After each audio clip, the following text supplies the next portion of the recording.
जैसा कि सर आप जानते हैं, रिसेंटली जेएनयू में जो इंसिडेंट हुआ जिसमें भारत विरोधी नारे लगाए गए, अफजल गुरु जिसे कि भारत विरोधी गतिविधियों के लिए जिसे फांसी की सज़ा हुई, उसके पक्ष में नारे लगाए गए। लोग कह रहे हैं कि एक जो पब्लिक यूनिवर्सिटी है जो कि इस देश के पैसे से चलती है, टैक्स पेयर के पैसे से चलती है, वो देशद्रोह का अड्डा बन गई है। लोग उस पर राजनीति कर रहे हैं। काफ़ी लोगों को लगता है कि आप भी उसमें राजनीति कर रहे हैं। आपको नहीं लगता कि ये जो घटना हुई है जेएनयू में वो एक देशद्रोह का मामला है और इसमें इन लोगों को बख्शा नहीं जाना चाहिए? मैं आपकी भावना समझता हूँ। राष्ट्र, राष्ट्रहित, राष्ट्र प्रेम ये कोई छोटी भावना नहीं है, बहुत बड़ी भावना है। देशभक्ति बहुत बड़ा धर्म है। भारतीय होने में मुझे गर्व है, लेकिन चूंकि ये बड़ा धर्म है इसलिए कोई भी व्यक्ति कुछ भी कह दे वो हम नहीं मान लेते। बड़ा धर्म होता है, हम सोचते हैं ना जी कि ये क्या है। बस जरा सोचिए, आपने बहुत सारे सवाल कर दिए, एक के बाद एक कर दिए। मैं सिर्फ इतना कहता हूँ कि चूंकि ये इतना बड़ा धर्म है, किसी के कहने भर से हम उसको न मान लें। अपना दिमाग लगाएं, अपनी सोच लगाएं। मैं आपसे एक सवाल पूछता हूँ, आपके बाकी सारे सवालों का मैं जवाब दूंगा। एक सवाल आपसे, ये जो पिछले 2 दिन से पटियाला हाउस में हुआ, वकीलों के भेष में लोग आके पीट रहे हैं, टीचर्स को धमका रहे हैं, पत्रकारों को पीट रहे हैं, एक बार कर रहे हैं, दूसरी बार बता के फिर दोबारा कर रहे हैं, आप इसको जायज़ मानते हैं? ये राष्ट्रवाद है?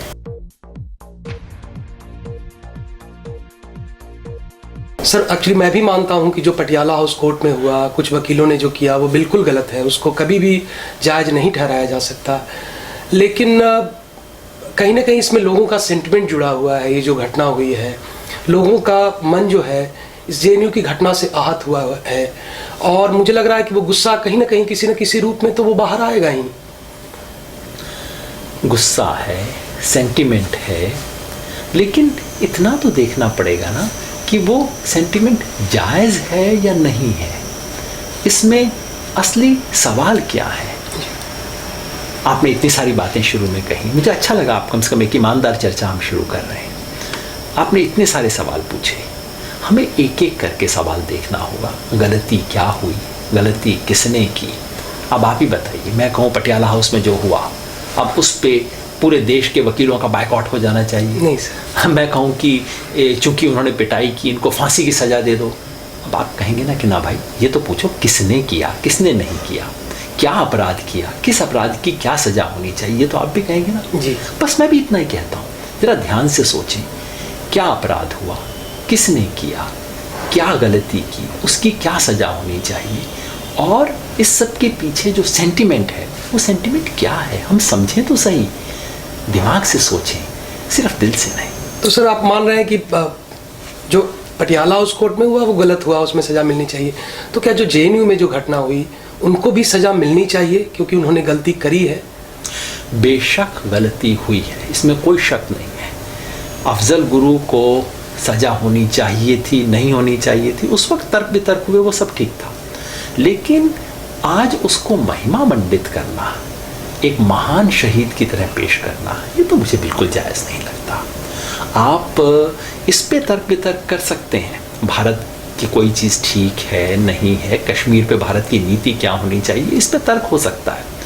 लेकिन भारत की बर्बादी के नारे लगाना ये तो बिल्कुल सही नहीं है। तो या तो नासमझी है या बेअक्ली, या तो सिर्फ शरारत है या षड्यंत्र है। जो भी है गलत है, इसके बारे में कोई दो राय नहीं हो सकती। सर, तो जब सज़ा मिलनी चाहिए तो एक जो अभी जो सबसे बड़ा सवाल है, जो लोग बोल रहे हैं, क्या उन्हें देशद्रोह की सज़ा मिलनी चाहिए? पहले आप पूछिए कि दोषी हैं कौन। हमें क्या पता है? 5-6 लोगों ने, जो कि जेएनयू का एक बिल्कुल ऐसा संगठन जिसका किसी ने नाम भी नहीं सुना, मैंने पहली बार उस संगठन का नाम सुना जी, ना वो वहाँ के छात्र यूनियन के इंपॉर्टेंट संगठनों में से, जेएनयू के पहले 10 संगठनों का भी नाम लेंगे, उसमें भी उसका नाम नहीं आता। उन लोगों ने कोई रैली की, उन लोगों ने नारे लगाए। अब क्या उन लोगों के आधार पे आप पूरी यूनिवर्सिटी को दोषी करार दे देंगे? नहीं सर, ये तो बिल्कुल क्या आप सारे छात्र संगठनों को दोषी करार दे देंगे? क्या आप छात्र यूनियन के प्रेसिडेंट को उठा लेंगे, जबकि वो ना तो उसका आयोजक है, ना ही वो भारत विरोधी नारा लगा रहा है? अगले दिन जब वो स्पीच दे रहा है, वो कह रहा है कि कुछ लोग ऐसी चीज़ें कर रहे हैं, हम इसके खिलाफ हैं। और वैसे भी अगर आप जानते हो कि छात्र यूनियन के व्यक्ति किस संगठन से है, AISF का, उस संगठन की विचारधारा ये है ही नहीं, तो आप कम से कम ये तो तय करें कि कौन दोषी है। दोषी वो 5-6 लोग हैं जिन्होंने शुरू में ये आयोजन किया, जिन्होंने इस तरह के नारे लगाए, उनका आप कीजिए। बाकियों को इसके अंदर लपेटना और पूरा इसको एक मिसाल बना के पूरा JNU, पूरा वामपंथ, पूरा विचारधारा, पूरा झोले वाले, क्या हो रहा है? हाँ, सजा की आपने बात कही। मैं समझता हूँ कि जो यूनिवर्सिटी के नियम के हिसाब से, हर यूनिवर्सिटी में अपने नियम होते हैं। जिन छात्रों ने यूनिवर्सिटी का माहौल ख़राब किया, ऐसा कुछ प्रदर्शन करके यूनिवर्सिटी का एक जो सौहार्दपूर्ण माहौल होता है वो ख़राब होता है इन चीज़ों से। इसके लिए हर यूनिवर्सिटी के अपने नियम बने होते हैं। यूनिवर्सिटी अपनी इंक्वायरी करे, और अगर उस इंक्वायरी में यूनिवर्सिटी के कुछ बच्चे दोषी पाए जाते हैं, विद्यार्थी, जो एक विद्यार्थी को जिस तरह की कैंपस में सज़ा मिलती है, अगर वो समझते हैं, वो चीज़ दी जाए।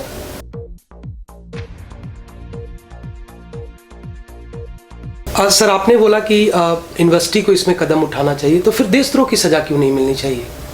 हम जानते हैं देशद्रोह क्या होता है। देखिए, जो देशद्रोह का कानून है ये अंग्रेज़ों ने बनाया था कि कोई अंग्रेज बहादुर का विरोध ना करे। उसके बाद जब आज़ाद हिंदुस्तान हुआ, तो आज़ाद हिंदुस्तान में हमारे सुप्रीम कोर्ट ने कहा कि देश के विरुद्ध बोलना अपने आप में देशद्रोह नहीं है, भारत के विरुद्ध बोलना देशद्रोह नहीं है। सुप्रीम कोर्ट का जजमेंट है सन 1962 का। उन्होंने कहा, अगर ऐसा कुछ कदम उठाया जाता है जिसमें साथ में हिंसा के द्वारा देश को तोड़ने की साजिश की जाए या प्रयास किया जाता है, वो देशद्रोह है। मुंह से बोलना देशद्रोह नहीं है। अगर 4 विद्यार्थी ऐसा बोलते हैं, उनका बोलना केवल अपने आप में देशद्रोह, सेडिशन, ये तो बहुत बड़ा अपराध होता है। सर, पूरे देश को बांटने की कोई कोशिश कर रहा हो, देश तोड़ने की कोशिश, हम हथियार जमा कर रहे हैं और हिंदुस्तान को टुकड़ों टुकड़ों में तोड़ने की कोशिश कर रहे हैं, और कोई कानून हमारे हाथ में नहीं है, तब हम इस कानून का इस्तेमाल करते हैं। ये कानून कैसे लागू हो सकता है?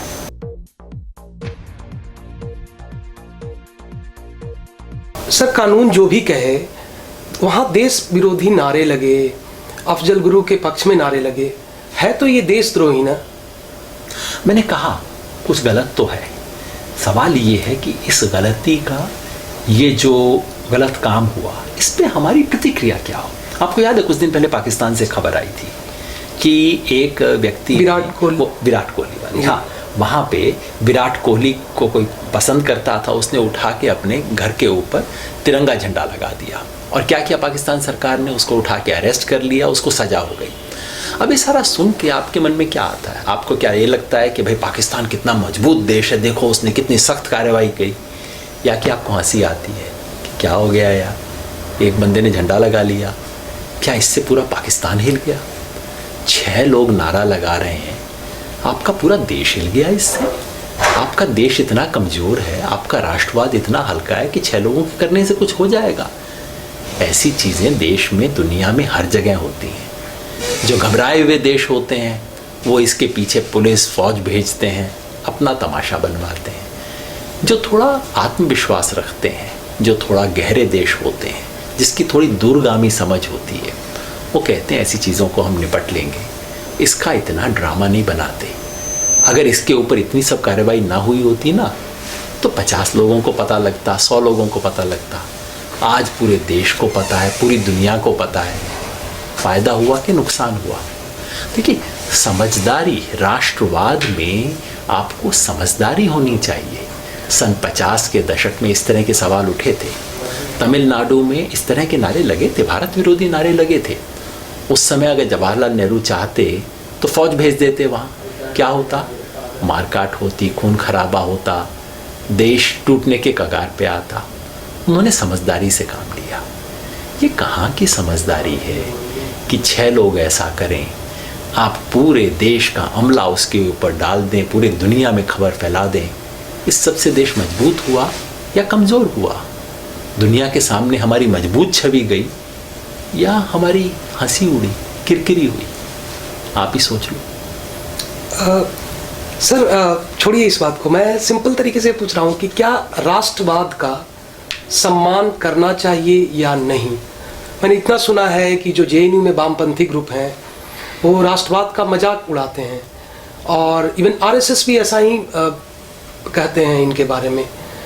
तो क्या आपको लगता है कि राष्ट्रवाद का सम्मान करना चाहिए? बिल्कुल, राष्ट्रवाद हमारे देश की जो सबसे बड़ी धरोहर है उसमें से एक धरोहर है।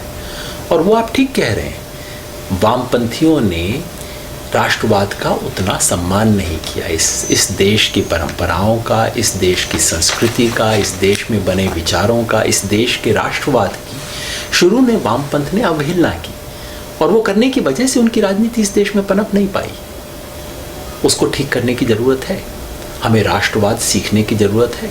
और वामपंथ के साथियों से, वामपंथ के विचारकों से मेरा तो हमेशा ये मतभेद रहा कि आपको राष्ट्रवाद का सम्मान करना होगा। जयप्रकाश, लोहिया, नरेंद्र देव, इन सब लोगों को वामपंथ से क्या एतराज़ था? उन्हें यही एतराज़ था कि भारतीय राष्ट्रवाद को आपको सम्मान करना सीखना होगा। लेकिन ये बात अब आरएसएस वाले कहें, ये मुझे बड़ी अजीब लगती है। ये आरएसएस वालों का क्या राष्ट्रवाद है? जब देश आज़ादी के लिए लड़ रहा था, इन लोगों ने क्या किया? एक शहीद है जो कि आरएसएस परिवार से पैदा हुआ हो। इन्होंने तो अंग्रेजों के साथ मिलकर काम किया, और इनका राष्ट्रवाद आया कहां से है? जिसको ये आरएसएस वाले आज राष्ट्रवाद बताते हैं, वो हमारे देश का राष्ट्रवाद नहीं है भाई। एक देश में एक भाषा, एक भूषा, एक संस्कृति, एक धर्म, ये हिंदुस्तान की परंपरा नहीं है, ये जर्मनी की परंपरा है। यूरोप वाले विचारों को विविधता के साथ मुकाबला करना नहीं आया। विविधता थी उनके दुनिया में, और उन्हें अब समझ ही नहीं था कि विविधता का क्या करें। तो यूरोप ने क्या किया? बस हर देश के अंदर एक भाषा, एक संस्कृति, एक रेस, एक नस्ल, इसका चला दिया डंडा, बाकी सबको भगा दिया। ये यूरोप का तरीका था, हमारा तरीका नहीं है। हमारे देश का तरीका है कि सबकी विविधता का सम्मान करना, जिसको हम गंगा जमनी संस्कृति कहते हैं। ये हमारे देश का राष्ट्रवाद है। ये जर्मनी का राष्ट्रवाद हमारे यहाँ चलेगा नहीं। जर्मनी का राष्ट्रवाद चलाने की कोशिश करेंगे तो भारत टुकड़े टुकड़े में बंट जाएगा। ये बात इस देश को बनाने वाले सब लोग जानते थे। राष्ट्रवाद बहुत ज़रूरी है, लेकिन इस अपनी मिट्टी का राष्ट्रवाद, ये यूरोप की मिट्टी से उधार लिया हुआ राष्ट्रवाद इस देश में चल नहीं सकता है। तो भारत का राष्ट्रवाद भारत में पैदा हुआ, भारत की मिट्टी का राष्ट्रवाद हमें चाहिए, यूरोप की मिट्टी का राष्ट्रवाद नहीं चाहिए। और आरएसएस वाले जिस राष्ट्रवाद की बार बार बात करते हैं, हिंदुत्व के नाम पे जिसको पेश करते हैं, ये ना हमारे देश का राष्ट्रवाद नहीं है, हमारी परंपरा नहीं है। हमें अपना राष्ट्रवाद भगत सिंह से सीखना होगा, अंबेडकर से सीखना होगा, टैगोर से सीखना होगा, गांधी जी से सीखना होगा। ये सावरकर वाला राष्ट्रवाद इस देश में नहीं चलेगा। सर, आपको लगता है कि हमारी यूनिवर्सिटी में जो हमारे स्टूडेंट हैं उनको राष्ट्रवाद के बारे में बताया जाना चाहिए? वरना कोई भी कुछ भी बोलेगा, इसकी कोई तो सीमा होनी चाहिए कि एक क्रिटिक्स का, एक किसी भी चीज़ पे अपनी बात रखने का कोई तो एक सीमा होनी चाहिए। राष्ट्रवाद सिखाना चाहिए, मैं सहमत हूँ। राष्ट्रवाद के प्रति लोगों की आस्था बने, बहुत ज़रूरी है। लेकिन कैसे आस्था बनेगी? आपको ध्यान है, स्कूल के अंदर कई बार वो मॉरल साइंस की क्लासें होती थी। मॉरल साइंस की क्लास में क्या मास्टर जी डंडा लेके आते हैं और आपको उपदेश देने की कोशिश करते हैं। जितना मास्टर जी उपदेश देते हैं, आपकी आस्था उतनी हटती जाती है उन सब चीज़ों से। यही बात राष्ट्र पे भी होती है। बार बार चिल्लाएंगे, राष्ट्र का ऊंचा ऊंचा नाम लेंगे, बच्चों को ज़बरदस्ती पिलाएंगे, उनकी आस्था उठ जाएगी। कैसे बनेगा विश्वास? विश्वास तब बनेगा अगर आप खुली बातचीत होने दें। यूनिवर्सिटी होती किसके लिए है? यूनिवर्सिटी में देखिए, यूनिवर्स, विश्वविद्यालय कहते हैं। विश्वविद्यालय में विश्व है, क्योंकि यूनिवर्सिटी का काम ही है कि वो हमारे जिस तरह के जो संकीर्ण विचार लेके हम अपने आते हैं बचपन से, संस्कार से, घर से, गांव से, जाति से, धर्म से, उन सब संस्कार से, जन्म के संयोग से हमें ऊपर उठाए। ये यूनिवर्सिटी का काम है। इसलिए यूनिवर्सिटी में हर सवाल उठाने की इजाज़त होनी चाहिए, जब तक मुंह से उठाया जाए।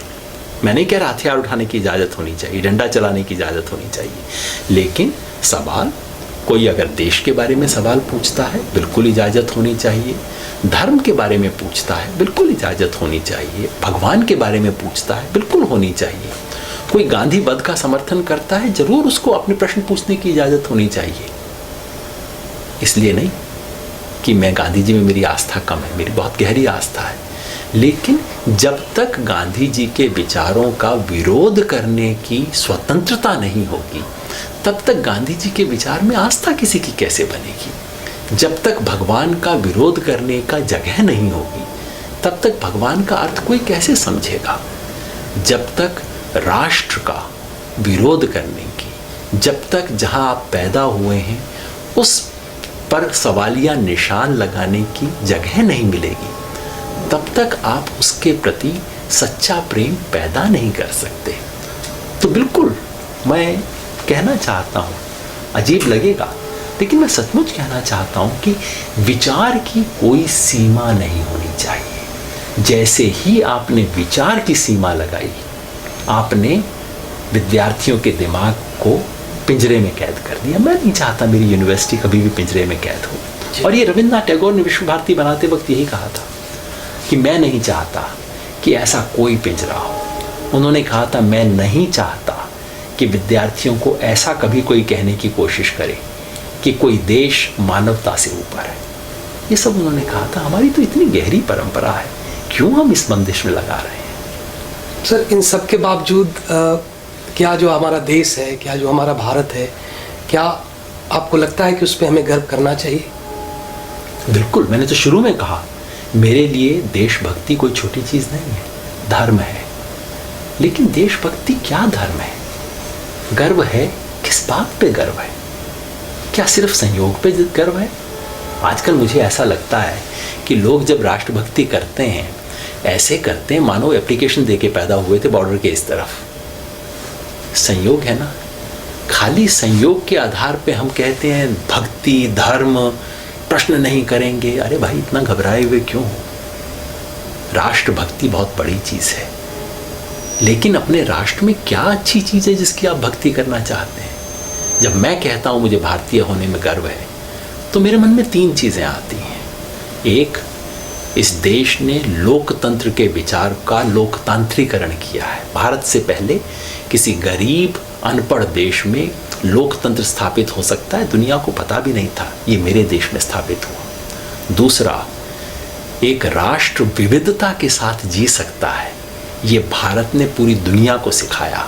आज भी यूरोप अमेरिका को भारत से सीखनी पड़ेगी ये बात। और तीसरा, अंतिम व्यक्ति के दृष्टि से विकास होना चाहिए और केवल आधुनिक सभ्यता के मशीनीकरण का विचार पर्याप्त नहीं है, ये विचार भारत ने दिया। मैं इन तीनों चीज़ों में गर्व करता हूँ, इसलिए भारत में गर्व करता हूँ। लेकिन जिसका मतलब ये भी है, जब जब मेरे देश में लोकतंत्र को तोड़ने की कोशिश होती है मुझे शर्म आती है, इमरजेंसी पे शर्म आती है मुझे। जब जब इस देश में विविधता को ख़त्म करने की कोशिश होती है, चाहे 84 के दंगे हों, 2002 के दंगे हों, तमाम तरह की असहिष्णुता हो, मुझे शर्म आती है। जब इस देश में गरीबी देखता हूँ, भूखमरी देखता हूँ, मुझे शर्म आती है। जिस चीज़ पे आप शर्म करने को तैयार नहीं है उस चीज़ में आप गर्व कैसे ले सकते हैं? हमें भारतीय होने में गर्व होना चाहिए, लेकिन उस गर्व का कोई आधार होना चाहिए जी। वो आधार जब तक हम विकसित नहीं करेंगे तो ये लठमार राष्ट्रवाद करेंगे, जन्म के संयोग का राष्ट्रवाद करेंगे। कोई फुटबॉल क्लब नहीं है भाई, देश है। इस देश की गहरी परंपराओं को पहचानना होगा। राष्ट्रवाद बहुत गहरा धर्म है, लेकिन उस धर्म को धारण करने के लिए हमें इस देश की परंपरा को समझना होगा, इस देश को समझना होगा। कोई ऐसी चीज़ हो जिसमें हम गर्व कर सकें।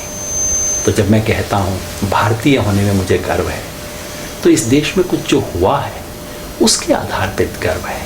वैसा गर्व हम पैदा करें तो फिर पिछले हफ्ते 10 दिन से राष्ट्रवाद के नाम पे जो हो रहा है उस पर हमें शर्म आएगी। वो सच्चा धर्म है।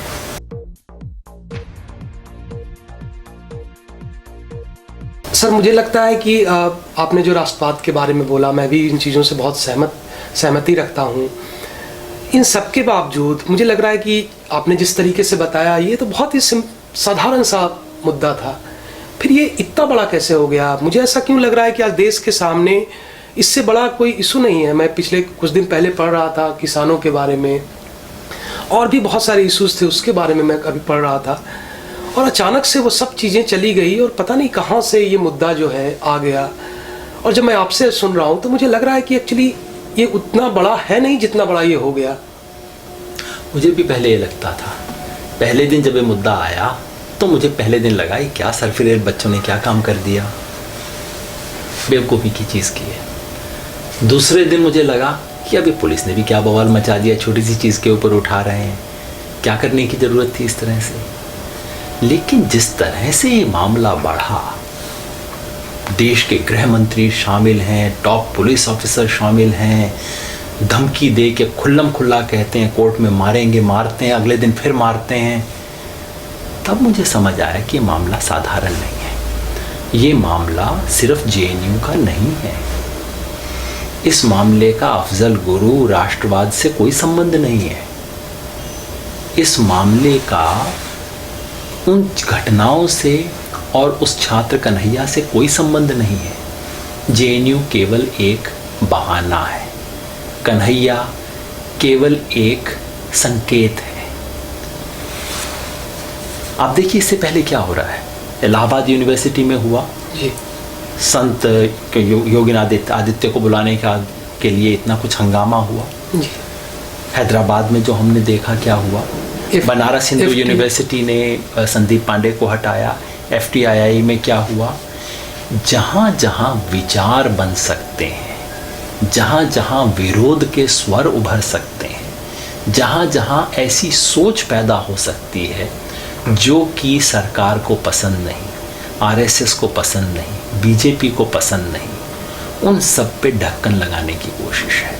उन सबको जेएनयू के बहाने संकेत दिया जा रहा है। देखो, जेएनयू नहीं बच सकी, जेएनयू के छात्र संघ का अध्यक्ष नहीं बच सका, तुम क्या करोगे? देखो, कोर्ट रूम के अंदर जाके पिटाई करेंगे, तुम क्या बच सकोगे? मीडिया वालों को कैमरे के सामने पीटेंगे, तुम क्या कर सकोगे? ये पूरे देश को इशारा है। जो जो लोग इनकी बात से असहमत हैं उन सबको इशारा है, चुप हो जाओ, वरना इमरजेंसी में यही हुआ था। हिटलर के ज़माने में, हिटलर सत्ता में आया, उसके बाद थर्ड राइट जिसको बोलते हैं जर्मनी में, बिल्कुल यही हुआ था। जहाँ जैसा विरोध का स्वर होगा, सरकारी तरीके से, कानूनी तरीके से, गैर कानूनी तरीके से, गुंडई से, किसी भी तरह से मुंह बंद करेंगे। हिम्मत नहीं, मजाल नहीं कोई बोले। इसलिए आज सवाल जेएनयू का है ही नहीं, सवाल वामपंथियों का है ही नहीं, सवाल इस देश में अभिव्यक्ति की आज़ादी का है। इस देश में एक विरोधी स्वर रखने की संभावना का है। इसलिए आज मुझे लगता है एक ही धर्म है।